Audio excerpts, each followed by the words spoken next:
I'm Chris Pronger, and you are watching Nasty Knuckles.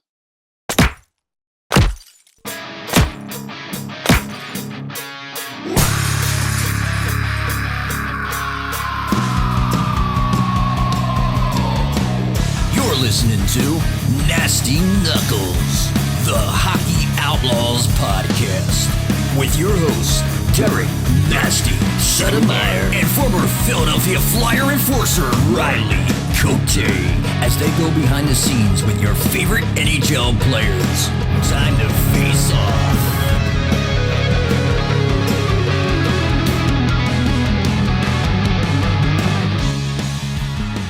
All right, welcome back. What's happening, Nasty? What's up, Rigarelli? Cold today? Got the old Tooksy going? A little chilly, yeah. You're looking chilly. fresh. Got a little gel caps on. Oh, some jelly. Put a little Welch's grape in there. A little gelsy. Looking extra slick, Can't extra slick sticky. that shit back. Can't see all the grays, bro. Oh, yeah. You should try it on the beards. You got a little couple. Yeah, I going, could Just hide a cup. them in there, Just sneak a them cup. in there. Just a cup looking Like the good. baby blue. Got the blues going. I got the today. blues Look at going you. on. We got a sick new hoodie coming out with the colors, the Nasty Knuckles. We'll post it later, but We'll get it on the site in 2026. yeah, next year.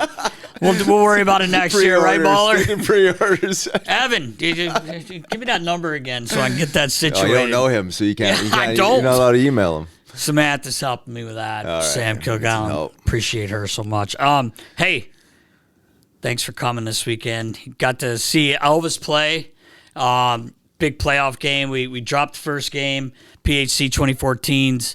Elvis had to play. Well, the team, we had to play, not just Elvis, but the team had to play the Avalanche from North Jersey, and they had not been beaten in league play this year, and we were able to beat them, and you were at the game. I'm so happy. Big win. Big win. We won the game 2-1, and got us to where if we win the next game in regulation, we're in. We did that, and we actually lost in overtime to the Long Island Royals. They deserved it. They played really well.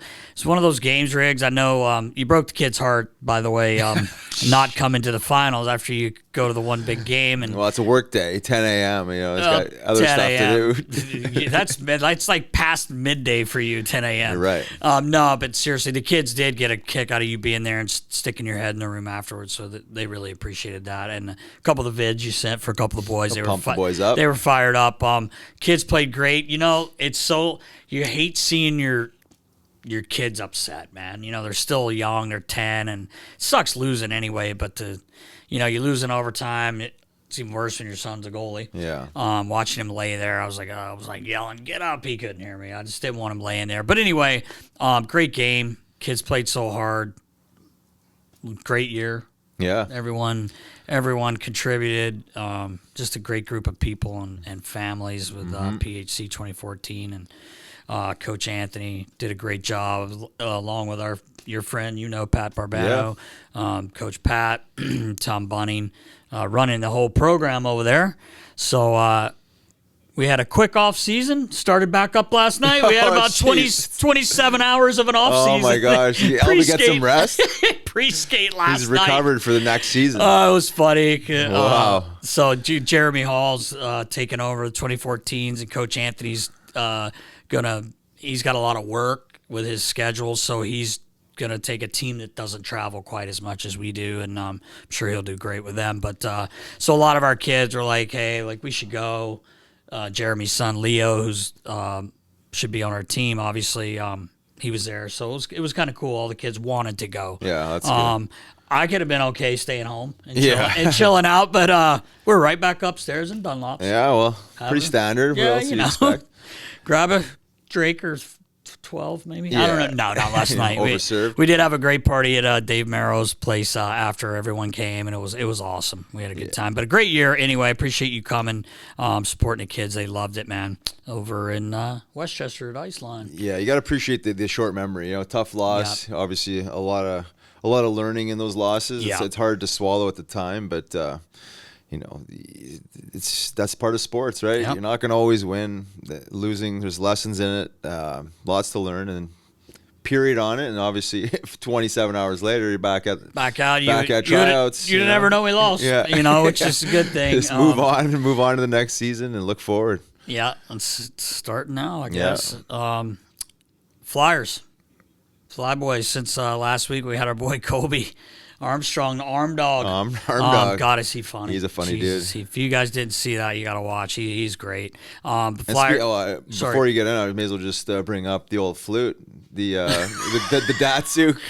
Flute. Yeah, we gotta get Baller to post one of these pictures honoring Pavel Datsyuk. Yes. And giving away these, like, essentially, what are they, bobblehead in case with his mini flute stick. I mean, I can't believe the Flyers have not done that for you. Jeez. With that thing. I mean, God, and the pens with Arm Dog. Oh, exactly. Like, how do you not acknowledge the 3 players? I mean, look at your guys' numbers. You put all the numbers together. It's a lot of goals, Riggs. It's a lot of goals. Yeah. With that stick. With that stick, yeah. How about the Penguins doing Max Talbot night with the... And he's, I know, that right? fucker, he acts like he didn't play here all of a sudden. And he'd do it against the Flyers. That was strategic, smart. Yeah. But Maxie's great, man. Mm-hmm. Like, that was pretty iconic. I don't know if iconic's the word, but, like, yeah. I just remember, because we didn't know him at the time, I'm like, you know, you love to hate that guy, right? When he's on the other team. Like, just, he did his job. And I remember when he did that, I'm like, what are you doing? You just got the shit beat out of you. Mm-hmm. What, 20 seconds later they scored, and they scored. Yeah, now it's like, oh boy, here we go. Yeah. Strategy. Yeah. All strategy. And then he gets 2 G-notes in the final. Happens. Game 7. Kept his composure. Not bad. Kept his composure. Yeah, that was great, though. Yeah. I'll have to throw that up there. It's pretty funny. Did the Arm Dog send you that, or did you send it to him? Well, I think a Baller had sent it to us on the text, and then Arm Dog sent it to me like literally 15 minutes later. He was dying. Oh, that's great. But yeah, I wish we got to actually look online, see if we can find one of those sticks just to have in here. Like, that would be sick. I don't think you could use it because it'd probably break, because I don't know when the last time they made them. Maybe they have made them. I don't know. Maybe they reinforced them. Yeah. I saw a Wayne Simmons one on eBay. From LA. That's right. So throw Sim Daddy in there. Sim Daddy. All the goals you numbers. for. Yeah. You put everyone's there's a lot of goals. Breaking some records. Yeah, shit. It's unbelievable. But anyway, back to the Flyboys. 1-1-1 since last week. Go to Pittsburgh after we just beat them twice. We're up 3-0. Yeah, it's tough. I can't imagine John was excited after that. John wasn't overly happy. I don't think he would be, but blowing that lead. You jump out to a 3, and I'm thinking, oh boy, this could get ugly. Yeah. And then, you got to give the Penguins credit. They fought back a bit, and obviously they fought back a lot because they end up winning the game in overtime. But you're also up. You're up 3-0. You're up 4-2. Lose it 5-4 in overtime. Matvei had a great game, 2 goals and an assist. But you gotta grab that win. Yeah, I know. On. Everybody's like, it's funny because it's kind of split. We gotta lose every game. No one wants to lose, man. And they're not. I don't care how many guys we get rid of at the deadline. We'll talk about that in a little bit. Guys are still gonna play their asses off. You play for pride. You play for each other. We've talked about that a million times, but. Well, the reality is they're 4 points out of a wild card. So, what I mean? He's going to throw the season. You string a couple wins together, you're in a playoff spot. So this idea of just like blow it up and lose the games, I mean, no, I'm not sure I could ever subscribe to that. And certainly the players aren't going to subscribe to that, and not give it all they have just to drop a few points to get a higher pick, right? Which some of these guys might not be here anyways. You know what I mean? So exactly, by Friday, right? By Friday. But wouldn't it be something if they do make the moves that we'll get into that, but if they do make the moves and somehow they just find a way, because there's a lot going on in the Eastern Conference. We could talk about that as well. But anyway, they lose that game, and I'm like, okay, here comes probably going to Winnipeg. Yeah. I'm thinking, they're maybe start losing some games here. Going to Winnipeg, you beat that team. Buzzing. 2-1. Fedotov, definitely his best game as a Flyer. I believe he ended up with 29 saves. 2-1 win, and Matvei Drysdale, by the way, great goal. He's been showing those like sparks a little bit of like things you want to see out of the way he skates, as obviously we've talked about, but when he's making those plays, he made a backdoor pass a couple weeks ago. I mean, he's got to do it more often than not, obviously, but he scores a nice goal, and then you get to overtime and you get the extra point with Matvei's move, which is pretty dirty. The old stutter step. Look like you. I mean, it's kind of reminded me of you. I'm not gonna lie. That's it. He's learning from the best. Have you been out there with him? You and Angelo? Yeah. Our boy Angelo, like to get to skills work, coach. But and then last night we come back home. We got two of our buddies who I actually got to go over and see yesterday, and some friends, Ozzy and Depot, equipment guys. Guy was there. He went on the ice. I saw you give him a big hug there. Yeah, it was awesome to see him out on the ice, and it was funny because Baller and I were standing there talking to him, and he had his stick in his hand, and I was telling the guys in the hallway, I'm like, don't lose a face-off to this guy because he'll spear you in the nuts. And he's like, I hate losing face-offs. But anyway, it was great to see him out there with the guys, and you could see how much they love him being there. But it was good to catch up with Frosty and Beezer. Frosty had a pretty good night, a couple assists. Beezer almost had one there on the Michkov giveaway. I know. But Calgary ends up winning the game 6-3. Tough start, man, when you're chasing the game, right? You end up losing 6-3. Kuzmenko did get a goal and an assist, and quite frankly, I hope he scores tomorrow, because if you can move him, I think that's the play. That's just my opinion, playing armchair GM. But I would try to move him if you can get something. What would you take in return? Second round. I don't know. You wouldn't be seeking one? Probably won't get one for him. You're probably not going to get one because of the way he's, right, I think that's been his downfall, is the inconsistency. Exactly. And even talking to a couple people from Calgary yesterday, just be the best. Probably one of to try and move him if you can. Yeah. Maybe you can't. Who knows? But the trade deadline's coming up Friday. Right here. And that's why Lawtz is not sitting here with us today after 2 years ago, Baller got him good. It's like that video. Got him! Got him! Got him! That's why Lawtz didn't want to come back on. He said, I'm not coming on, you fuckers. He blamed it on Ball Daddy. Oh, yeah. He blamed it on Baller. Every time I see him at practice, he flips me off. Yeah. he loved it, though. Oh, it was great. But supposedly 8 teams, and it doesn't surprise us. We know what Lawtz brings to the table, and I know a lot of people, you read comments, it just pisses me off. Some people don't understand the game, and I get it, but when there's 8 teams trying to get you, and every year, the last how many years, 3 years, like he has been on, there's a reason. And it's more than, okay, he didn't get 25 goals. He doesn't score 25 goals, but he's a player that can move up and down your lineup, and he brings so much to the table in the locker room, which some people don't understand how important that is, but you're always going to get his best effort every single night. Yeah. And there's a reason why teams want him. And unfortunately, from a personal standpoint, probably you're the same. This is probably going to be the year, because I've heard they have been offered a first round draft pick. Yeah. We've really added these first rounders up. So unfortunately, I think Lawrence is going to get moved, but I think it's good for him too. Yeah. I do too. And to your point, he's perfectly tradable guy, right? I mean, he said 8 teams want him, probably more, in the grand scheme of things, because he's a depth guy. He knows his role. Yes. You get an injury or two, he can play up and down the lineup. He's got a good attitude. You said the leadership. He's a glue guy, and he's going to be really missed in Philly. I mean, in the locker room and around. He's been here since day one, since he was drafted. Did a hell of a job going down back to the Phantoms and coming back up with an amazing attitude and working on his game. So whoever grabs him is gonna certainly help them. They're gonna love him, and he's gonna add some depth. He's gonna add what probably the exact thing they're looking for. You add that leadership, and you add that veteran presence, and just a good guy. I mean, who knows what they can do with him?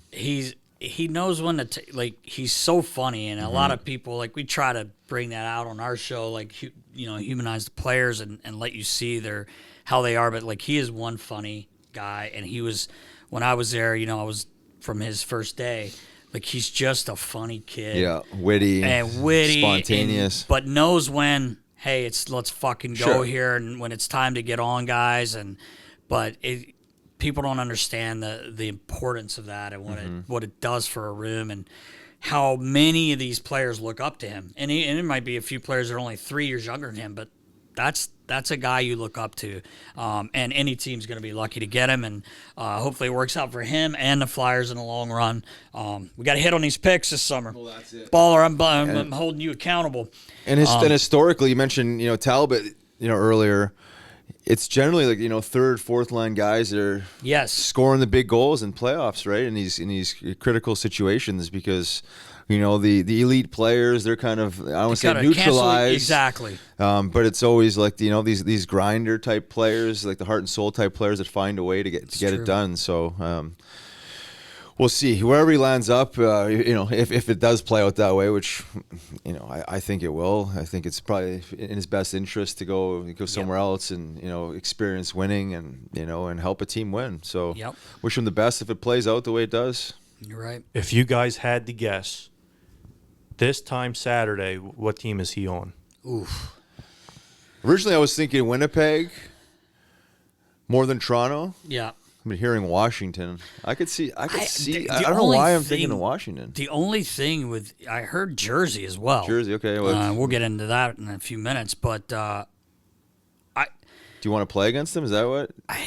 I mean, is Lots going to come back and haunt you with a bunch of hat tricks every time he plays you? No, but do you really want to give him to a team? And yeah, maybe you do. I think you're going to take the best offer, right? For sure.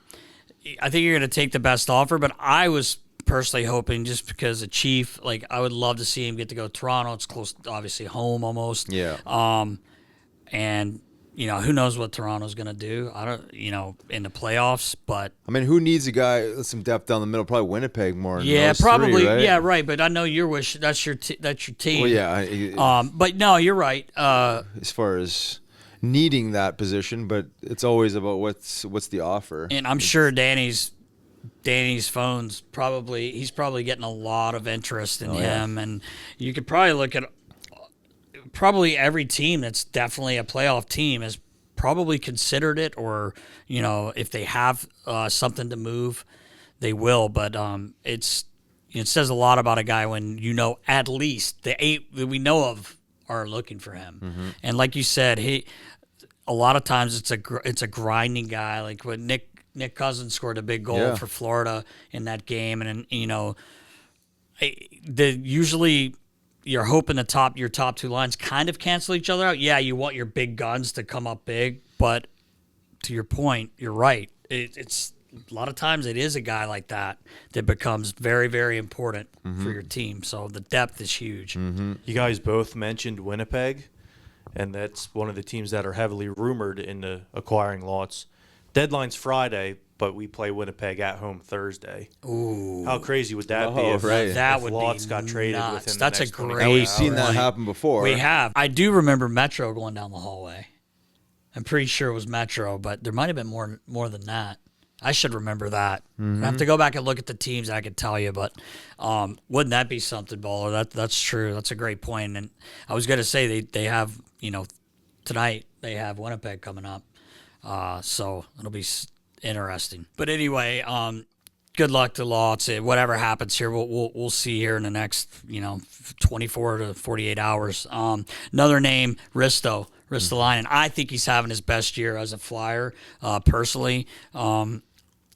The cap's going up, Riggs. His hit's not so big when that cap goes up. It's $5 million, and the way he's played, if he could just stay off the injured list, would help. But he's having a pretty good year. But I think there's some teams interested in him. Maybe not, but it's funny. He's been playing on the Baller brought up a great point. He's been playing on the first PP. Yeah. And I think that's to showcase him. You're hoping he buries a couple, right? Raise the stocks. And I don't think that I never thought he's a bad player. First of all, he's been hurt. It feels like the whole time he's been here. Maybe it has. It just seems like it. But to me, he's had his best year, and maybe that helps. And they want to move him along. Yeah, he definitely has had his best year here. Stayed healthy. I think maybe the inconsistency over the first couple years, again, probably including the injuries and not finding his game. It's hard to really find that consistent game when you're banged up all the time.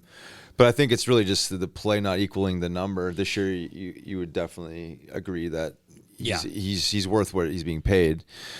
But I think, teams looking at him, there's probably just question marks based on his past. He's a first rounder. He's a big, he's a big body that if he stays healthy, he can add some depth, and he's got the reach, and physical guy. I wish he would be more physical. More physical, yeah. I know he. Not about fighting, but just not just fighting. getting a little greasier and being a little heavier. I mean, most rigs, it probably drives you nuts as a player. Say a guy his size, like obviously he's a bigger guy.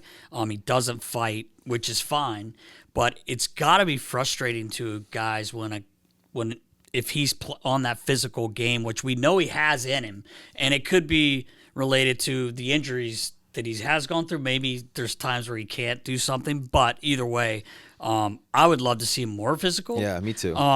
Because that gets annoying when a guy fucking buries you and they just look at you and laugh, but they won't fight you. It gets in your head, right? And then you're trying to go out of your way to get him, probably draw some penalties that way. But I wish he would be a little more physical, but I think the talent's there. But like you said, it's just been a little inconsistent.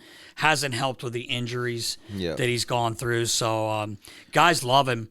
I met him a couple times. I don't really know him like I know most of the guys, but seemed like a great guy. And from what I hear, the players love him. Great guy in the room and everything. Yeah, and that real physical brand of hockey is tough to play consistently if you really haven't done that your whole career. Again, he's a first rounder. I didn't see him play before he was drafted. I'm assuming he leaned on his offensive ability. Big body. He's probably skating the puck up there. Right. He's probably scoring a lot.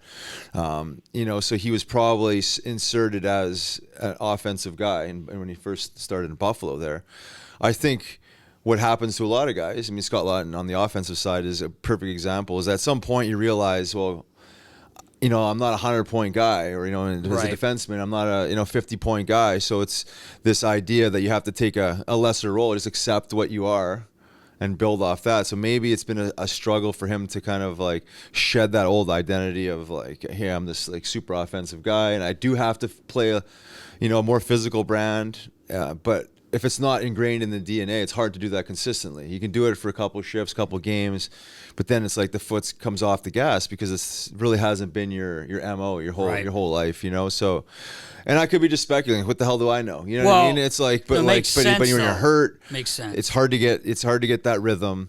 And you're coming into a city like Philly, and the expectations are high. You're making so much money. People have they have grand expectations. But I think finally this year, as you pointed out, like he's found his game. He's skating. He's mobile. He looks good. But yeah, could he improve? On the physical side of things? Yeah, it's just some guys just have it. More consistently just because that's the way they're wired, and some guys really have to try to do that. And it's not that easy sometimes, but yeah, you're right. Well, we'll see. Yeah, we'll see what they do.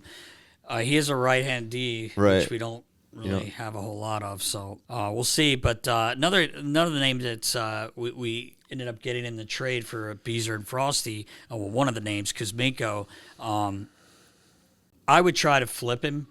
Personally, he's got 2 goals, 3 assists for 5 points, obviously with the Flyers, but that seemed to be his MO. Like wherever he's gotten moved to, he's put a few points up. People are like, "Oh, this was a great." He's not signing back here, and their Flyers aren't going to sign him. So if you could flip him, I would. Yeah. And you don't know how easy would that be. Yeah, maybe it's not, but maybe there's a team that says, "Hey, every time he gets traded, he plays. He finds a way to score." So maybe there's a team that says, "Hey, I'll give you a second rounder. I'll give you a third rounder."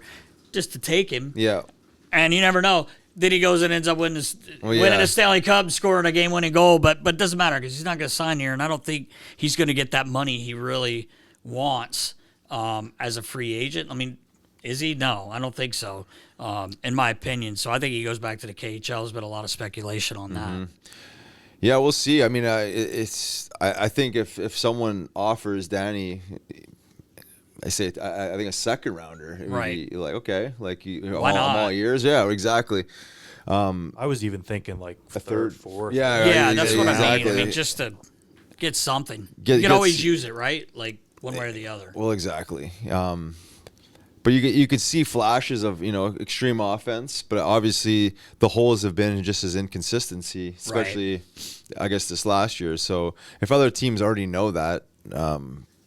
They're probably not going to be willing to give up a whole lot, but Yeah, like Baller says, yeah, even if it's a third, fourth rounder, I mean, it's like it's another pick. He What said about- he's not signing next year. I mean, he's not going to come Right. back here. So Yeah. why not? You know, you've seen in the past, if you nail a third and fourth round pick, that, you know, now we're speculating, right? 'Cause Yeah, you'll of never course. know. You never know.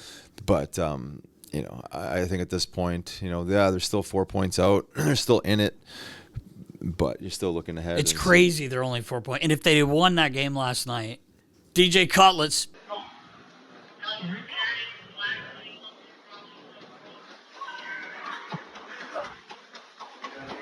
Pure speed. That is pure speed, boys. DJ Cutlets in the house. DJ Cutlets in the house, baby.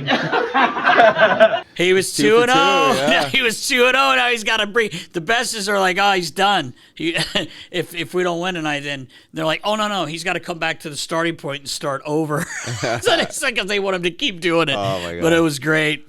But I was going to say, even back to Kuzmenko real quick, even if you get Freddie Charles, you know, future considerations. Would love to get Freddie. Probably do it, right? Like, I mean, what's going to hurt, right? Probably could bring maybe a kid up from Lehigh, give him a shot, like whatever. Our buddy Elliot Friedman, the other day that Cam York, they were kind of in negotiations for a new deal, but looked like there was no progress, which is interesting because, you know, everyone's talking about this summer trying to get that number one centerman. And if Yorkie doesn't want to sign, or we don't know what's going on behind closed doors. I'm not saying he doesn't want to sign, but is he a piece you put in to get that guy? I wouldn't trade Cam York personally. That's just me. I think there's a lot of upside with him. Mm-hmm. I like his game. I think he's played all right this year, but I don't know. What are your thoughts on that? Yeah, I don't really know what to think. He could be just playing hardball. His camp could just be like, hey, like, we don't like, you know, the terms or, you know, whatever, and we're just going to just be patient. You know, I don't think it needs to happen right at the second. Right. You got a little time here. So, yeah, I don't know if I look too much into that. Yeah. And start speculating that he doesn't want to be here. I think it's just, you know, if yeah, you have an agent that's, you know, is a little bit harder, and maybe what they're offering is not where he feels like they are. Right. I mean, yeah, so that's 100%. all. We don't know, but I didn't mean like Yorkie doesn't want to be here. I just no. meant it's interesting going into this off season with all these first round picks and talk of trying to get a number one centerman and all that. But couple pretty big injuries. There's a few injuries, but a couple that really stand out to me is in New Jersey. Little Jizzy, Jack Hughes, looks like he's done. And they haven't been playing well anyway. They're 4-6 in their last 10, and there are teams. The reason it's very significant to me because there's teams like 4 points. I think 4 points behind them. Columbus is right there, and without him, it's a like, big. It's big a piece. huge blow for them. Yeah. Like, could you imagine they end up not making the playoffs? You know, with an injury like this, and does this like force their handballer to make a trade? You know, to try to bring, but who's gonna like? Yeah. To get a player, can't exactly you're not going to get replace- Jack Hughes. yeah. You're not going to get Jack Hughes, but but someone that could maybe complement some of these skilled players Yeah. that could, you know, just add a little juice. Yeah, to add a little juice and some scoring because I don't think they've been scoring as much as they would like. And you got Columbus at 68 points right on their heels. And as I said earlier, the Rangers are pretty hot right now. Their last 10, and I think they have 66 points. So be interesting to see if they can hang on to that spot. It's a long time. Yeah. It's a lot of games left. I mean, not a ton, but you know, enough to where they could drop out. You lose 2-3 in a row. These other teams win 2. You're all of a sudden you're on the outside looking in. So we'll see about that. In Florida, Matthew Tkachuk's out for the rest of the regular season. Not gonna hurt them as much because their team's doing so well and they're in second anyway, but they were able to pull almost the Vegas move. They got him off the the cap for the rest of the year, and they were able to trade for Seth Jones, who will give you who could probably give you 30 minutes a night if you needed him to. I think he played 24 the other night or 23 and change, but they traded Spencer Knight and a first round pick to get him, which is huge, especially when you have Matthew coming back for the playoffs. So it'll be interesting to see how Seth Jones, he played well the other night, but I don't think he's played much playoff hockey. So you got a good player, obviously a really good player, makes a lot of money, but be interested to see once they get to the playoffs and how he does. Yeah, I think he'll be fine. Yeah. Being around a bunch of winners and it's a veteran presence and.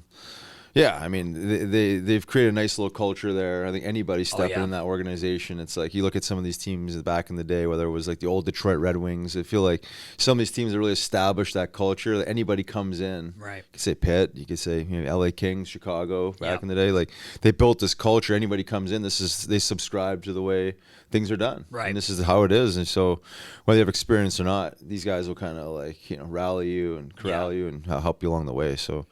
Yeah, the Tkachuk thing doesn't affect a team like the Jersey thing will because you don't have the supporting cast, right? Like you do in Florida. But yeah, exactly. We'll see. It'll be interesting coming down the stretch here because it's a log jam there. You know, in the East. I mean, even Montreal's sniffing. Like you would have never thought that. Earlier in Boston with Marchand, there's another guy that's hurt. I don't know the extent of it. I don't know if Baller, you got a update. Marchand's out week to week. And they just traded Frederick yesterday, so I know. That's a guy I would like to see the Flyers get. I was going to say, and nice. When we were Baller, we were at the Flames practice yesterday, I really wanted to chit-chat with Lomberg because I feel like there's another guy that would just be an unreal Flyer. Yeah. Like he is just a thorn in your side, but you're right about Frederick, man. That guy... he's tough, man. He's tough, and guy. he plays hard. He plays hard, yeah. I love his game, man. Like, obviously, this Flyers team needs more high-end skill, but yes, you look at the roster, they're on the smaller side. I think Frederick could bring something to the bottom six. Yeah, for sure. And, Hathaway's out. I don't know how long, with that. He got hurt last week, obviously. But be interesting to see what happens down the stretch, especially in the East, because it's tight, man. It's funny. I heard I may have brought this up last week, but I even heard Tony D'Angelo's name being rumored to like some teams interested because I don't think the Islanders are going to get in. I mean, they're at 63 points, but who knows? It's crazy. We see crazier things happen, right? Yeah, it's hard to believe a 500 team could be 4 points out of a playoff spot. It's unreal. And I guess all these other teams aren't much higher. They're really you're talking not. about what 5-4-1 or just one game above or 2 games above, and it's really what they are. So yeah. Like you said, 1 or 2 games drop, or 2 teams win a couple games, and that wild card thing can shift pretty quickly. And it's going to be. We said this before. It's going to be a dogfight right to the end. Right. We're not going to know till the last game of the season. Just probably like we've seen before. Yep. But and then in saying all this, like last year, the Flyers overachieved, in my opinion, up until they might have had that downward spiral towards the end. Right. Self-induced, I guess you could say, but they're right there again. Like you get a couple bounces go your way. Man, you sneak in there. Like, geez, like it's crazy. Maybe just getting the city buzzed up. And, who knows? I mean, never know. But you still got a few games to go. A little trade deadline to get through, and that's right. We'll see. All right, it's about that time. Are we ready? We're ready. 193. Yes. Prongs 2.0. Yep. Chris Pronger's back. The Beast. Foo. Let's go. Welcome back. I'm Riley Cote. And I'm Derek Settlemeyer. This week, Riggs. He's back. The man is back. He never went away, but he doesn't really need an introduction. You see him, you know who this guy is. He's unbelievable. Good friend, teammate of yours and mine. Second overall pick back in 1993 in the NHL entry draft by the Hartford Whalers. Mm-hmm. By the way, I love when the Carolina Hurricanes are rocking those jerseys. For some reason, they're just so sick again. I guess because they were gone for so long. But anyway, a veteran of 1,167 games, Riggs. Stanley Cup champion 2006 and 7, which we know. 2 gold medals in the Olympics, not a big deal. Hart Memorial Trophy winner, Norris Trophy winner. Inducted to the Hall of Fame in 2015. I mean, this guy's done it all. Like I said, doesn't really need an introduction, but ladies and gentlemen, Mr. Chris Pronger, Beast and a Foo. What's up, brother? What's going on, guys? How goes the Nasty Knuckles? It's going. It's going, yeah. It's going. 193. You're 193. 193. So, what was my previous one? Oh, God. Oh, you're early. It's been a while, right? Top 10 early, yeah. Yeah, I would say like top 2 out of 20. Yeah, for sure. Mm-hmm. But we got to get you back. You got so much going on. That's the first thing I was going to ask you. Like, what's going on, man? Besides everything, you seem to you're a busy man, and it's cool to watch. I actually, seriously, not being cheesy, like I don't know if it's motivational speaking you're doing, but I actually love it because The content is pushing. the content's great, and people need that in their lives, man. Yeah.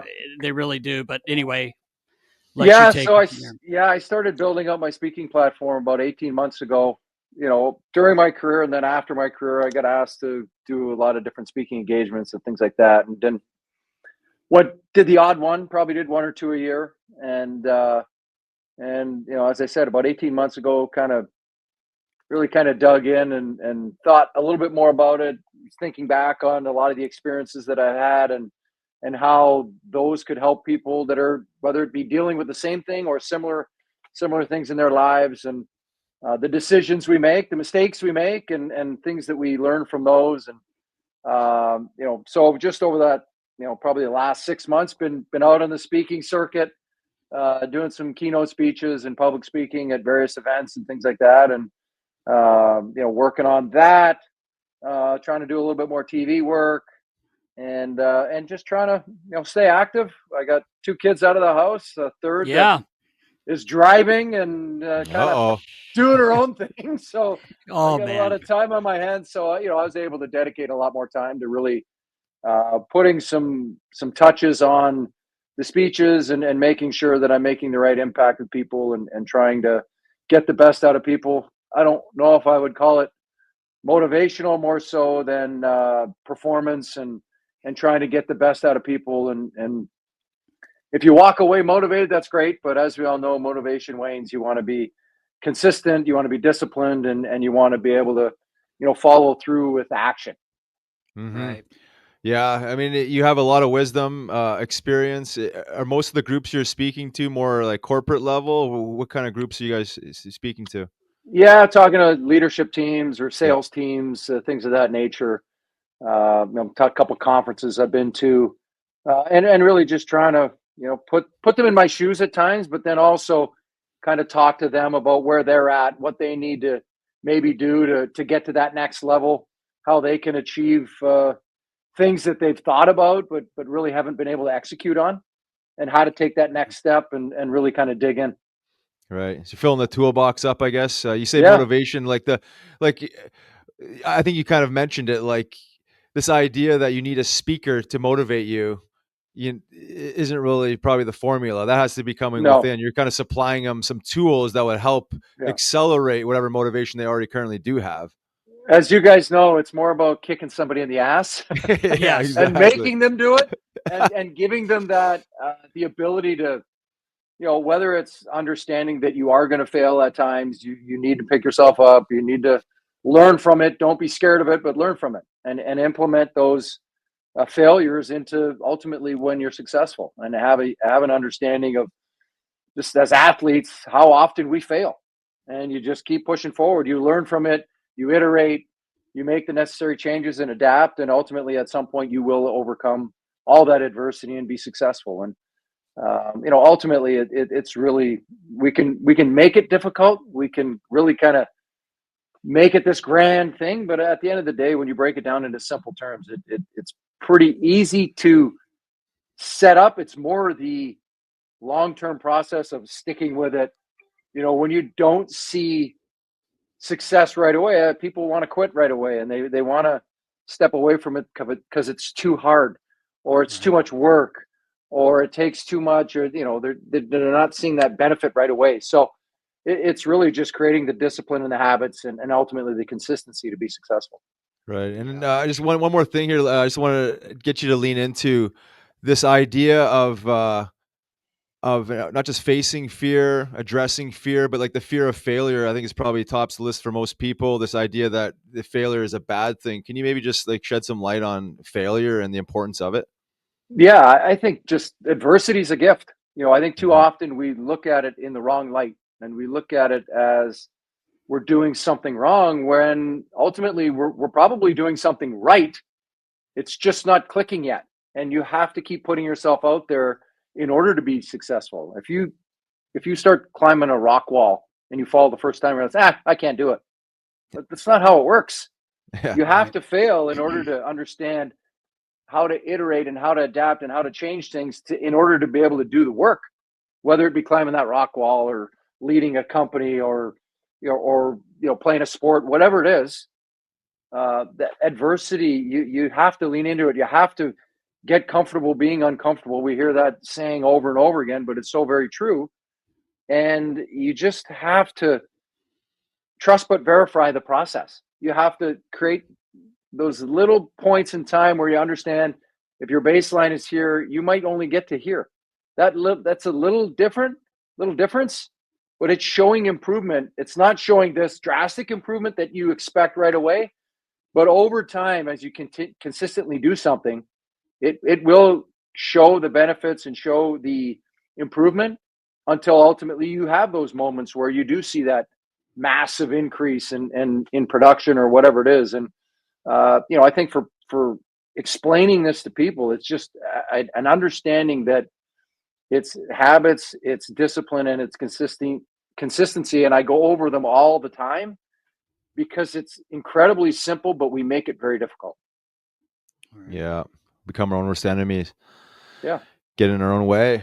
The fear gets to you. It's you see this all the time with people, right? They stay small. Yeah. They don't know how to get out of their own way almost, right? Well, they stay in their own little bubbles. They stay in their own, they don't challenge themselves, so they don't get better. And maybe they want to be the king of their own little fiefdom or their own little bubble, but it just, you have to continually challenge yourself. We're meant to be challenged. Like, I'm 50 years old. I know I don't look 50. No, you don't. But I'm 42, 50, late 42, But at 50, I'm like, I've been able to accomplish a lot. I've done a lot in my life, but there's so much more to do, so much more to accomplish, and so much more to what I want to leave as part of my legacy with this world, and the impact that I can have. And this is one way I can do it. Yeah, man. Sure. Well, keep going strong with that. I know it's important work. You obviously got a great message. You're a winner, and I think people really appreciate hearing a different perspective, right? I mean, no matter who you're talking to, it's just important to hear these success stories, and the reminders are the same, right? Is that you hear these things in different way, different delivery, right? Different person saying the same message, but just the reminders of just staying on the course, right? Staying disciplined. It's a process, as you said. So. Yeah, Good one of the stuff. things that I use is, I show my trophies and I show, the Hart Trophy or the Stanley Cup or whatever. And like people, once they've achieved it, or once they've gotten to the top, or when people see that, they only see the successful part. They don't see the 13-year grind that it took to get there. Yeah. They don't see all the jail stints and the sports psychologist and all the heartache, the moments where the media, are chiming in that you can never win with this guy, and no. I mean, like, think about it. I get to Philly and it's like, oh, you can't not win with this guy. Meanwhile, 10 years before that, I was supposedly a cancer and you couldn't win with that guy. And another guy I'll look at, it's like Steve Yzerman. For 10 or 12 years in Detroit, he was looked at as the problem. Can't win with this guy as your leader, and now he's regarded as one of the greatest leaders ever. Yeah. And had he quit, or had he asked for a trade, or had he, just given in and not been disciplined and not been consistent in how he attacked or approached the game, we wouldn't be sitting here talking about it. Yeah, that's right. True, man. Yeah, it takes time, right? I mean, it's like coming into any leadership role takes time. Just the process to develop as a hockey player without the leadership role takes time. It's just people. Yeah, you said like see the tip of the iceberg, right? It's like, what about everything beneath it? I think that's the trap. I think for a lot of people get stuck into. Yeah, just seeing that success piece. So. Yeah, for sure. I really do enjoy seeing it though. It's nice watching that. Inspiring Nasty. Sometimes, hey man, Thanks, yeah, you're right. You're welcome, fool. But it is some days. You don't always have great days, man. And seriously, that's it. You see that and you're like, fuck, man, come on. Like you could have it a lot worse, right? Like it takes work, like you said. Absolutely. But That's awesome, man. It like I said again, it's I've enjoyed seeing that stuff. But wanted to get your thoughts quickly. I know we're a couple weeks out from it, but the Four Nations tournament, because obviously you had so much success, and I don't want to call it international play, but it is international play, even though it was NHL rules. But what were your thoughts on that? I mean, I thought it was great, just a great tournament, week long. But wanted to get your thoughts on it. Yeah, great showcase of the talent in the league. The passion, the character, and I going into it when people were like, "Wow, it's going to be another All-Star game." I'm like, first off, it's not an All-Star game. You're wearing your country flag, logo, emblem, whatever you want to call it, on your chest.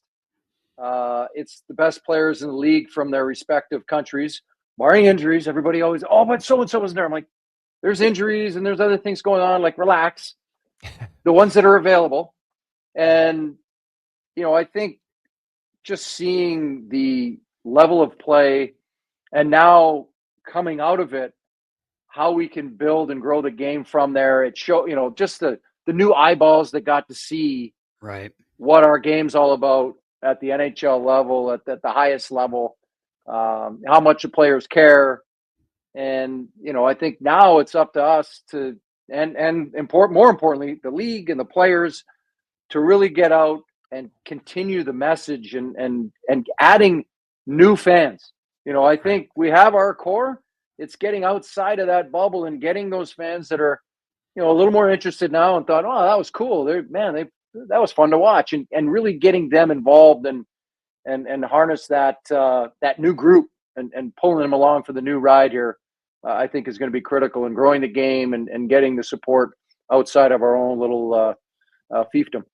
Mm-hmm. Do you ever see the NHL going away from the All-Star game after seeing this product? Well, you're going to see this every 2 years. You're going to get the World Cup. Then in 2 years, you're going to get the Olympics. Then you're going to get the World Cup. Then you're going to get the Olympics.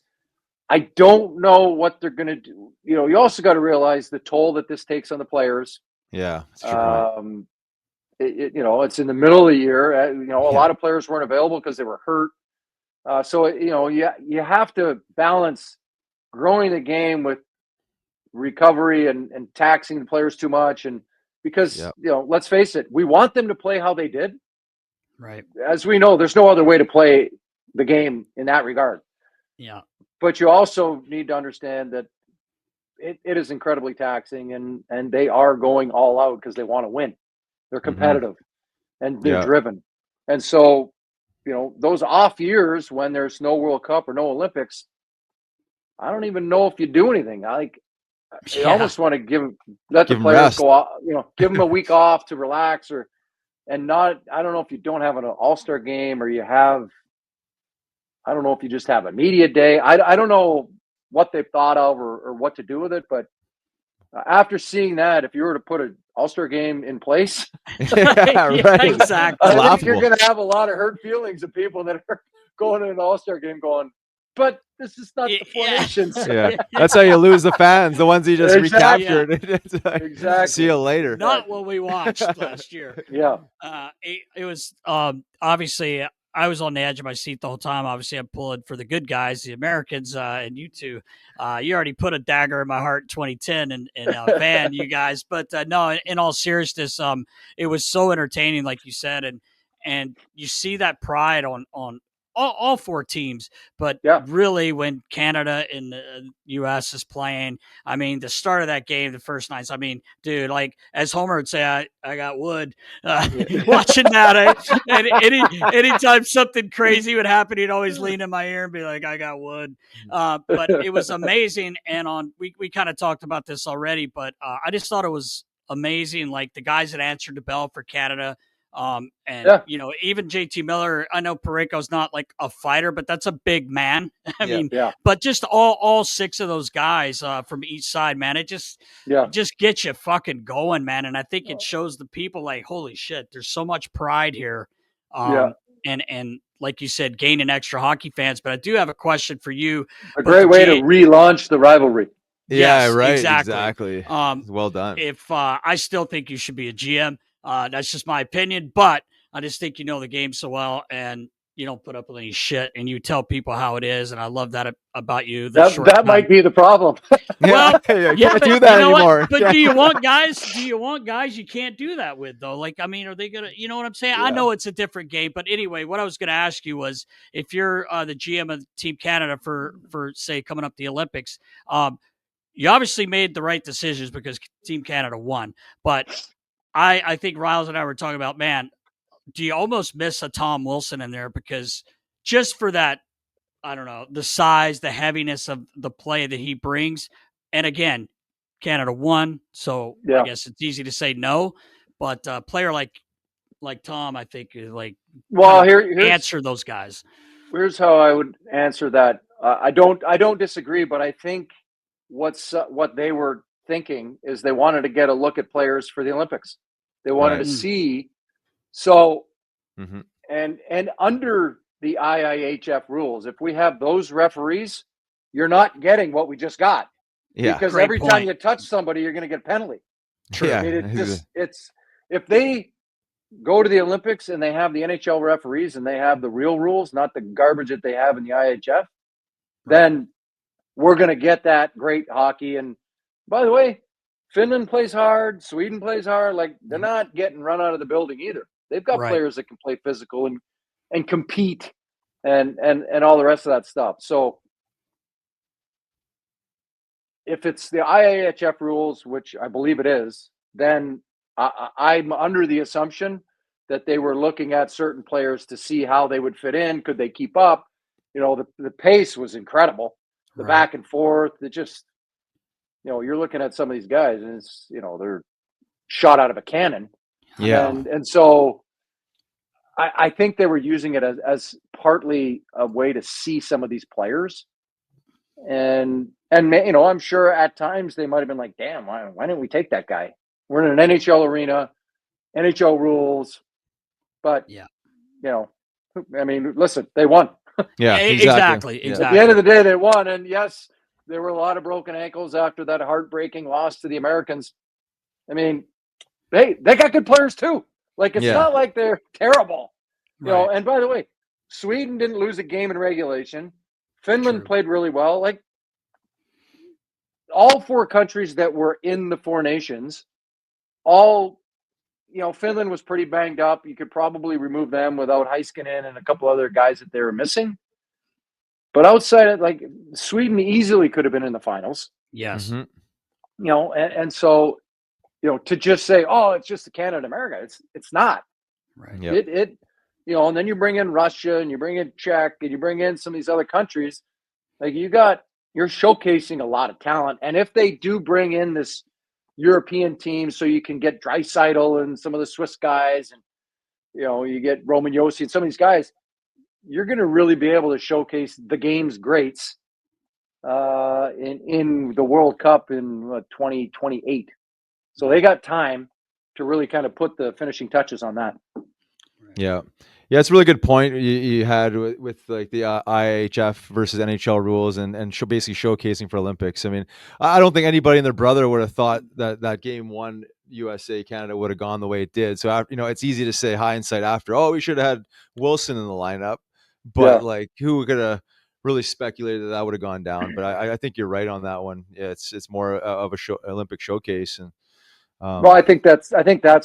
I'm just guessing. Oh, I wasn't involved. I don't know. Yeah. But I'm just guessing that, you know, and by the way, those were good players that they took. Yeah. It's not like they're, you know, it's not like they're, you know, throwing flyers out on these guys. Like, you know, they're good players in their own right. So, you know, it becomes a tough decision. Do you pick, let's just say, do you pick Konechny or do you pick Tom Wilson? And who's going to be there in a year's time for the Olympics? Yeah. And in what role, and what do you need them for, and all those types of things. So you know, it's roster construction and trying to figure out what the right fit is. Yeah, it's strategic. I mean, when you're picking those teams, you know. The only you know, argument that I heard around, like, you know, fourth line players, like, you know, we talk about like Konechny's obviously used to like first line minutes, and some of these guys are not used to playing fourth line minutes. Like Prongs, you're not used to playing, you know, fourth line minutes, but like, you know, if you have played a lot of minutes, then you know, now you're sitting for, you know, most of the game and you're only playing like 6, 7, 8 minutes. Maybe you know, the argument would have been like, oh, well, Tom Wilson's maybe more used to playing less minutes than some of these other guys. I'm not sure if that actually factors in really that No. big, that big. Not that, at all. No, you want to be on the team regardless. You want to be a part of it. You want to play as much as you can, but that when they're putting these teams together, they want guys that are going to be accepting of their role. Listen, like we can go all the way back to, one of the greatest events ever, the '87 Canada Cup. Dale Howardchuk had 130 points, give or take. He was a checking center. Yeah. Like think about Brian that. Propp Right? was his left winger, and Rick Tocchet was on the right. Like, Yeah. I think Propp had 40 some goals that year. Like, those were the checking line. That was the checking line. So it just you got you have to be accepting of your role. Totally. But they also want to pick players that can do the role that they need. But they and then have the ability to move guys around the lineup up and down, because you never know what line combinations are going to work. There's a lot of X factors involved. There's a lot of manipulation of the lineup. Look at how many times Canada changed their lineup, and they're trying to move guys into the right fit where you think on paper these two should fit because they're just as fast and on, and they don't mesh.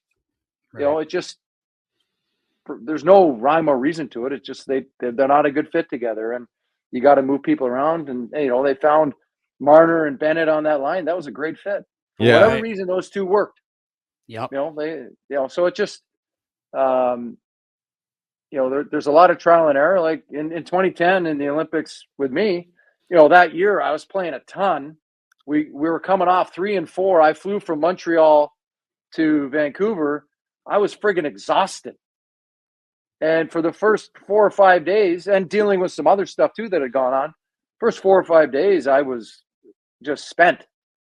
And, I think I played 12 minutes the first game, maybe 15 the next. And by the time we got to the final game, I think I played the most, and it was 24 minutes. Right. So, there's a lot of things that go into it. But ultimately it, you do what's necessary to win at that level on those stages. You just want to be a part of the team, and you want to be able to provide some value to help the team win. That's it.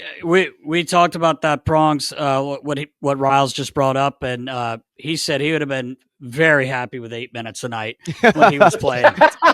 I've been foaming at the mouth, right? He said, you might have been too tired to go 8 minutes. Too tired. I don't know if I could have handled it. I wasn't in that kind of shape. Oh man. Well, I was gonna bring up there's been quite a bit of things going on, but the situation in Vancouver, I'm not sure. Are you follow pretty much all the league, like East and West? So I watched you with Cam and Strick. Fucking Cam, I just laugh. Every time I fucking see this guy, I saw it earlier in the year. Just drenched, just sweating nonstop. Well, how about he must be drinking 15 Red Bull. He's like Lavi used before games, the Red Bulls, the coffee, the fucking pills I would give him. Anyway, you guys were kind of touching on something we had talked about. We wanted to talk to you about was the whole situation with JT Miller in Vancouver and Elias Pettersson. Yeah. And one of my main questions for you was like, if you're in that room, like obviously we were fortunate enough to have you here and be a part of our teams and you said what you had to say no matter what, even if it's, and me, you would say myself included sometimes, like if it was whatever. Like learn how to grind your skates, Nast. Yeah, right? Like get all over me. But in all seriousness, kid. Yeah. Pigeon, run along. Give me fly. But if you're in that situation and you're there, like how do you handle that? I'm sure Talk probably brought these guys together and said, guys, like we need you both. Like who knows? I don't know what happened there, but how would you handle something like that? Say you're one of the leaders on the team. Yeah, from what I gather, it's been going on for like 3 years. Wow. It's been, and last year they had that incredible run, that incredible year. So that masked the issues. And, yes, I think Miller is hard on the kid. I think for a number of reasons, I just think I don't know him. He seems like he's very intense, plays hard. He wants the game played a certain way, kind of like somebody else, Yeah, And exactly. but he I think also, again, living in the bubble in Vancouver, it just, I think from what Elliot was saying the other day on the podcast with Cam and Strick, I think his mental health was getting to the point too where he was just driving himself batshit crazy, Yeah, and was so intense and living and dying by every game and every shift, and when you don't see it, or you don't feel like you see it from the other guys in the room, or some of the other guys in the room, or Pettersson or whomever, you're going to lash out at times. You're going to be hard. You're going to try to drag him into the fight. You're going to try to get him invested like you are. And some people aren't wired that way. And some people don't play that way. And actually, Elliot made a really good analogy with Matt Sundin, where he didn't think, you're used to Wendell Clark and Doug Gilmour and these, wear their heart on their sleeve and leave it all out there. And Matt Sundin was very stoic and very quiet. And so you took that as, well, he doesn't care. And then you come to realize, like, oh my God, like he was so invested and he cared so much. You just did it in a different way, in the Swedish way, much like Pettersson. He did it in the Swedish way. And, if there's one thing that I've learned over my years of being super intense as a young captain with the Blues, and then go on and see how other captains led and see and evolve myself, it's just like, not everybody's going to be like you. Yes, you can push people in practice, and yes, you can push them to be better and push them in the gym and push them in the games. But, sometimes questioning how much people care and, what is or isn't potentially going on off the ice, whether it be in their lives or what have you, as we've seen over the last number of years, it's pretty hard to question people at times. You can push people in practice and you can get a sense of, am I getting pushback? Are they competing in games as well, and certainly in the gym? But we don't always know what is going on off the ice, in their personal lives. And as we all know, hockey players are very quiet in that regard. We don't like talking about that stuff, right? And probably to a fault. It's not, we hear about hockey culture and all these things. That's probably the one thing that, we're tough, we're, gritty. We that's kind of what we want to exude. And at times it can be a detriment to players that are dealing with things and don't necessarily want to bring it to the forefront or bring it to anybody's attention. But I do think, listening to Elliot talk, that JT Miller had some significant mental issues around this, and just needed a change. And is it going to be good long term for the Vancouver Canucks? I don't know. Like, because I asked him, I go, why didn't they just trade Pettersson? Like, he's struggling. He seems, seeing his interview yesterday, he seems like he is kind of taking on some of the ownership of not playing up to his standard and his level. And he's trying to find himself. But, do they bail on him? Do they not bail on him? He's got a no move clause coming July 1. Yeah. And so, what do they do? And they're going to know, Patrick Allvin, Jim Rutherford, Rick Tocchet, they're going to know, are they getting enough out of him, let's say in the next month and a half, if they make the playoffs next 2 months or more. If they see, what he was like 2 years ago, 100-point guy and incredibly talented and gifted. And, so, as we all know, we don't play at this level. Like, look at McDavid. Like, you don't play at this level all the time, every single day. There are fluctuations, and for the game's greatest, those fluctuations are up here. Yeah. And for others, it's, it just, when expectations are always so high, it can be a challenge even for the game's best. Well, it seems like in JT Miller's case anyway, it's been a good move for him. He's played well in New York, and they've been playing better in their last 10. We talked about that on the pre, but maybe they get it figured out. Like you said, he's got a pretty big ticket too, for a team to take on. And I wonder if Prongs, you think, like, seeing how he has struggled, is that in the back of a GM's mind if you're trying to make a move? Like, can he get himself out of that rut? The problem with that is, are you selling at the bottom? Because everybody's looking. Right. If we're talking about Pettersson, he makes $11.6 million, and you're looking at it going, okay, what is his value out there? If he's a 100-point guy, what's his value? It's huge, right? Yes, but if he's at this level, what is his value, and how much of that former play can you get back? He's not that old. Right. So he's actually in his prime, which is why he's making what he's making. Yeah, so, right. If you're Vancouver and you've gotten rid of JT Miller, and if you sell this guy at the bottom, you're in a complete rebuild. You're going to lose Quinn Hughes. He's not re-signing. If you lose all these guys, like, there needs to be a path to success. What are you doing with Brock Besser? What are you doing? Like, they have a lot of question marks.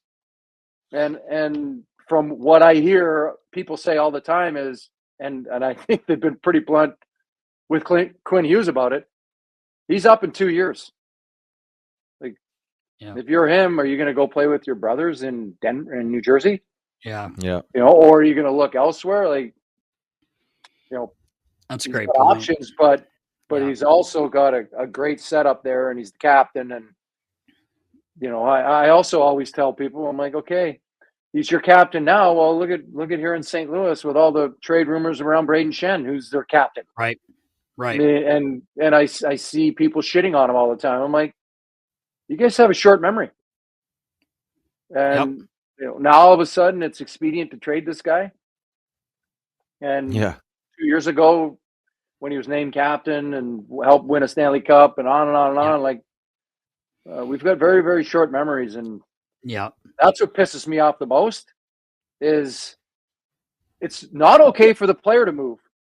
But when the fans and people and the management think you're not good enough or you're not to the level and they feel like they can get off you, it's okay. I don't care what side of the fence you're on. If that's okay, then it's okay for the player to ask for a trade because it's not convenient. It's not a fit, or they want to go somewhere else. That doesn't mean the team has to trade them. Just like doesn't mean that the player who's got a no trade, a no move, or a limited no trade can accept a move either. Like, that's why we have these in their contracts, and those are negotiated. Team doesn't have to give a player a no trade, a no move, or a limited no trade, or whatever we're talking about.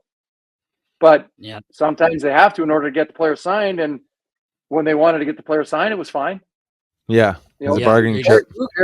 Torrey Krug's turned down a trade twice already because it wasn't on his list. Right. So wow. Yeah, it's crazy. It's I'm glad you brought up Shetter Brayden, him and his brother Luke, who you played with here a small amount of time, but both hitting 1,000th game in their career. How cool is that? Same year. Same year. It's so cool, so cool. And that's pretty awesome for his parents too. Yeah, that was cool. I let Monty brought his dad in there to read the lineup, and at the end he's like, "And my favorite player, number 10." But it was really cool. They're such a good family and good kids, and it's funny. I always tell people, like, they'll ask, like, my son's plays hockey. He's 10 years old, and they'll ask about you. People will say something, Pronger. I'm like, one of the best things is, I think it was your first or second day, you walked in and it was like Brayden Schenn, Matt Reed, all these young kids we had, and they were kind of sitting in the locker room, and you were heading up to the gym, and you were walking by, you said something to me, and you stepped back, looked in, and goes, "Hey, let's go." Yeah. And they're like, they jumped. They didn't just get up, they jumped. They were already ahead of Prongs going up to the gym, but that's the shit you need out of, you knew you were a leader. And but I always tell people that story. I said, it's fucking hilarious because these kids, he goes like, "What are you guys doing? Let's go." I thought they were done for the day. It's like, practice is over. No, practice just started. We're not leaving, boys. Yeah. But it just is cool to see Brayden and his brother do that in the same year, and speaks a lot about them and you know, the way they play the game and stuff. So, I also wanted to ask you quickly about Sergei Bobrovsky. Obviously, you know, he came to the league. Did you ever think like he would be that good? Could you see that? I mean, obviously you don't have a crystal ball, but it's pretty impressive what he's done, and finally got that Stanley Cup, which was cool to see. Yeah, well, I think we could see his work ethic was second to none. I mean, it was, right. You know, that first year we had to tell him to get off the ice, like enough, Bob. Yeah. Like, Yeah. you got the Zamboni driver's like, hey, I got to get out here, like enough. Get off. Yeah, it's a work to do. Yeah. I gotta get this ice pristine for everybody. Yes. Exactly. I mean, I don't know if, you know, I didn't know if I was gonna have the career I had. You know, I think you see the talent, you see his ability, you know, but I think first and foremost, you just see the work ethic and how committed and dedicated he is to perfecting his craft and his stretching and his, you know, workout routines and all the crap he did.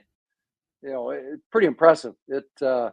And then to see the success he had in Columbus and then go on to Florida, it was pretty cool to see him win it and just to see, you know, what he's gone through in his career, you know, and the question marks and refinding his game and you know, letting in the odd bad one and then figuring out how to stop that and you know, he's been lights out in Florida.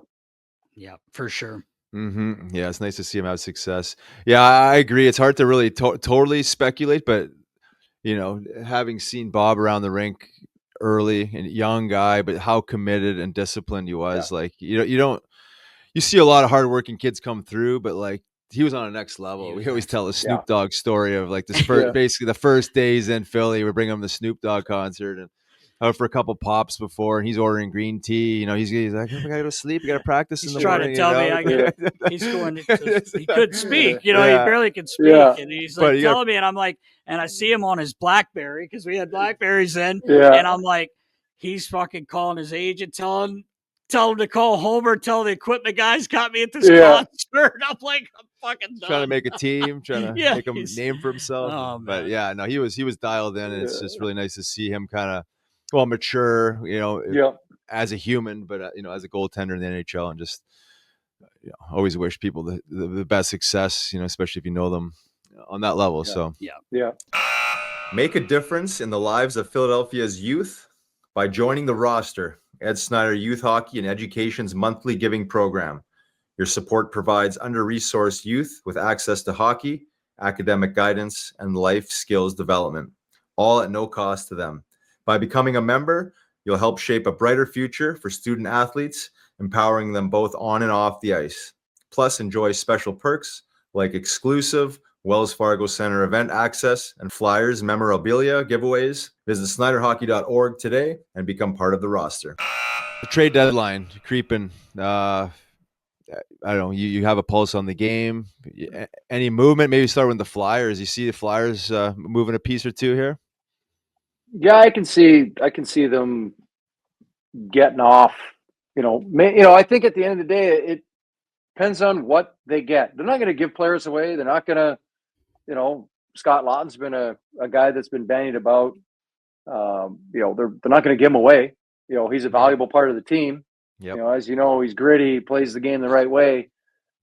He's got a good contract for teams to be a third line center, making $3 million. Like, there's a lot of teams that would trade for that, especially with his contract. And they get another year of service, and he's in his prime. You know, that would be, you know, you're looking at, okay, a first round pick. You know, but then what do you do with the money? And what do you do with that position? Do you have somebody that fills in that role? Do you have somebody that's ready to take over that responsibility? You know, I think what people have to understand is it's one thing to rebuild, but you have to have people going into those slots. You don't want to be terrible in the sense that you're creating a bad culture. Right. And you're creating a losing culture, and you're just creating mass chaos. There has to be some process to it and understanding of, okay, we're going to get rid of Scott Laughton. We're going to get a first round pick or whatever we're going to get. We're going to, that first round pick's not going to play for at least 3 years probably, because it's going to be probably a 20s pick would be my guess. You know, it's going to be a playoff team that goes for him. Right. And then, unless it's the next year, and then who knows? But it's a valuable piece and a part of the rebuilding process, but it's not the end all be all. You then need, whether it's the $3 million or whether it's that 3 slot in the center ice position, what are you putting there? Do you have, as I mentioned earlier, do you have somebody that's been developing in the minors, or do you have, a couple players that you're targeting in free agency? And by the way, what are they going to cost? Are they going to be $3 million? And why are you trading this guy? Yeah. It's apples and oranges at different times. So it's really kind of chess, not checkers. You got to really think it through. And somebody asked me about Buffalo the other day on the Cam and Strick, and somebody chimed in a question on Twitter or whatever, and pardon me, on X. And and I'm like, there is no. I'm like, it seems like every year everybody's for sale. And there's no rhyme nor reason. They've got all these highly skilled defensemen and high picks. They got Dahlin and Powers, and they've got Matty Samuelson, and they got Bowen Byram, and they've got up front, they've got all these young kids, and they've got Tuck and Thompson and Krebs and all these cousins, and they're just getting over that 24, 25 hump, and gradually getting to their prime, and now we're going to get off them. Yeah. And we're going to get draft picks again, or we're going to makes no sense. Like, what is the plan? Why are you doing all this? So it just, I'm a firm believer in having a well thought out plan and an understanding that is always adaptable. As we know, shit happens, and players come out of nowhere. Somebody develops faster than you think, or somebody plays better than you think, or somebody's going to cost more money, and you got to reevaluate. It just, stuff happens, but you got to at least have a plan and an understanding of what you're trying to do and how you're going to get there and how you're going to execute it. Right. Yeah. Go ahead. No, go ahead. I was just saying it's a really good point, because I think a lot of fans, especially when a team's in a rebuild, they're just like they're hoping for the team to just lose, just like go out and lose, so we get a higher pick, and this idea that we're just gonna create a losing culture while we rebuild. And to your point, like it's super important. You move a piece like Lots, you have to know that you have somebody to fit in there, because he's glue guy. I mean, he's a leader in that locker room. He fills a pretty big role on the team. But if you don't have a plan, then all of a sudden it's like you almost go backwards in the process, where now it's like, okay, now we're losing games we probably shouldn't have because we didn't really think this one through, and now we've created more of a losing culture. And not saying that would be the case, but like it has to be thought out. You don't just move a piece just because it sounds like what the fans want. No. Yeah. Or just, you have a respected player who's been there a long time that has the attention of the locker room. Mm-hmm. And if you're going to get off them, you want to make sure it's A, worth it, and B, you're able to kind of fill in that slot and not lose anything. I mean, you look at what they already have currently in the draft. I think they have 3 first-rounders and 4 seconds. Mm-hmm. They've got a lot of draft capital, so they can make moves also to acquire players and make hockey trades the other way. Right. Because they've got flexibility with their cap. They've got flexibility with all the picks they have. Like there's opportunities they're going to have at the draft. Like there's all kinds of things that they can be looking at doing. And maybe it's Scott Laughton for a 2026 first. Yeah. Right. There's all kinds of scenarios that might make sense for them. So, that's Danny B's problem. Yeah, that's what Danny gets paid the big bucks for. The funny thing, not funny, but with Buffalo, we've talked about this before. They haven't made the playoffs since we beat them. 14 years, brother. 14 years. And Lindy's on his 9th stint as head coach there. Poor Lindy. But it's just, it's mind-boggling to me that it's been that long. Oh, I know. And everyone always laughs because that day I get the phone call from the Beast right after lunch.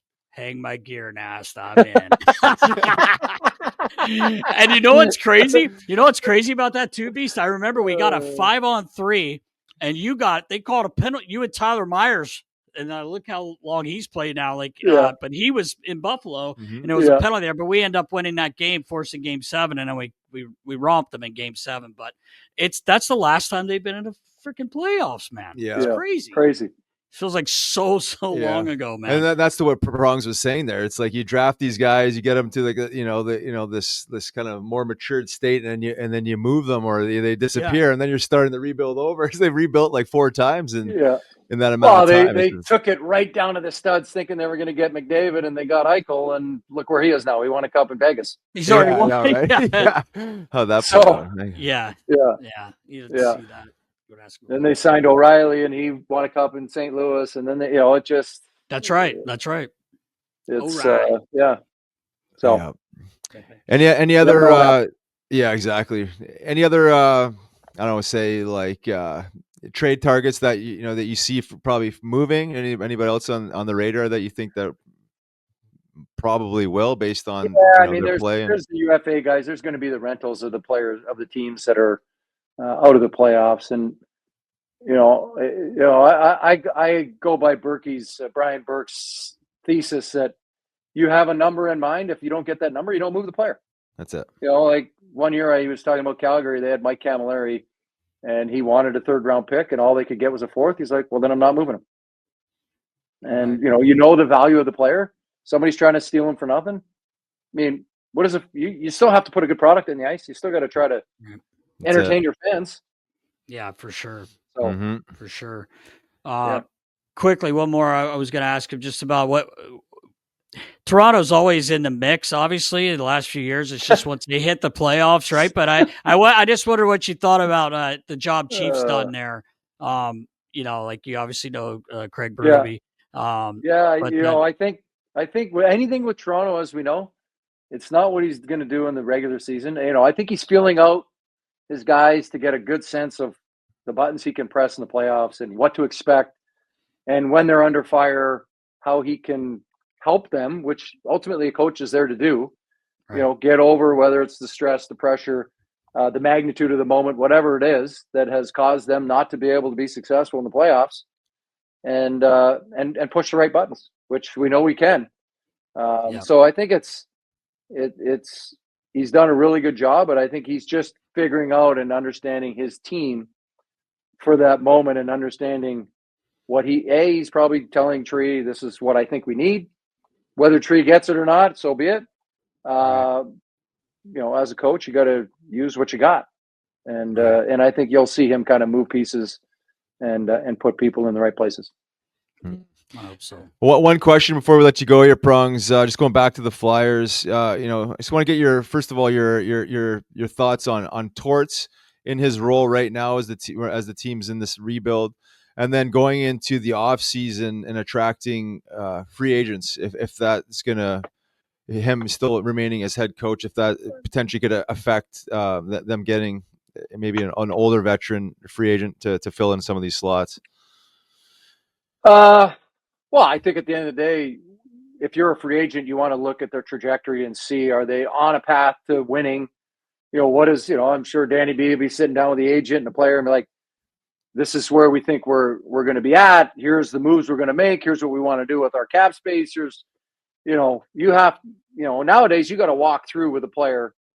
This is what we're doing. And obviously, as we know, Philly, there's no expense spared on locker rooms and chefs and meals and, practice facility and gyms and all the rest of that stuff. So, when they see that, they'll be impressed. And then it's more a matter of, okay, and they spend money, and then it's going to be, okay, what's the fit? Who am I going to be playing with? Like, there's a lot of things that go into it, more so than just how much money am I going to make? Right. There's going to be multiple bidders typically on players, and so they're going to have a choice to make. Where am I going to live? And on and on and on and on. So it's, it's critical to have, as we talked about earlier, have a process and an understanding of what is our plan, and then you're basically selling that plan to this free agent or multiple free agents if that's the case, and in why this is the spot for you, why you want to be a part of this rebuild, and we feel like we're at this level right now, and here's what you will do for us in this process. Right. Well, that being said, though, if you have a guy with a reputation like Torts, and I think he's done a pretty good job with young guys, kind of recreating culture. But in the long term of this rebuild, if you're a free agent looking to sign in Philly, understanding maybe the 2, 3, 4 year process, and maybe his role is maybe just like one more year, do you think that will deter a free agent from coming, or is that not a big deal? Potentially, how he handled Sean Couturier last year probably would not sit well. Right. Again, I only know the stuff from the outside, but obviously saw a lot of what happened and transpired, and we know Coots is a pretty quiet guy. Yeah. Right. And for him to come out and say something, it takes a lot. Yes. So I would, a lot of that stuff does not sit well with other players. And, as we all know, the game is small, the league is small, everybody knows everything, and that stuff gets around pretty quickly. So, it would not surprise me if it was a detractor, but depending upon the player, maybe the player likes that, wants the coach to, as you know, like, every player is different. Some want to be patted on the back. Some don't want you talking to them. Some want to be yelled at. Everybody's different. And I've played with different partners, like my, D partner, Mike Van Ryn's like, hey, I want you to yell at me. I want you to get in my face and tell me what I'm doing wrong. And da-da-da-da. And the other guys are like, don't talk to me like that. I'm like, okay. And, it can be, different strokes for different folks. Like, you just never know what somebody's going to like. So it will take a unique person that wants that, the bluntness and I like blunt, but Torts takes it to another level. Yeah. Yeah. And by the way, I didn't realize he was perfect. Yeah. Great point. Well, now That's you actually do. a great point. That's not bad. Oh man, yeah, but that is good insight. Yeah, it would have to be the right fit, right? You wouldn't sign if you weren't willing to accept. No, you're going to know exactly what you're getting into. Exactly. Yeah. Great insight. You're the man, Beast. We appreciate you. Yeah, man. Thanks, Thank you guys. so much. Did you Hey, see a rigatoni? Yeah, you too, man. See You you, too. fool. Hey, say hi to Lauren. She'll know what you I mean. will. All right. 100%. You know it. All right. I know, brother. See you, buddy. See you, buddy. All right, Thank Prong you. Daddy.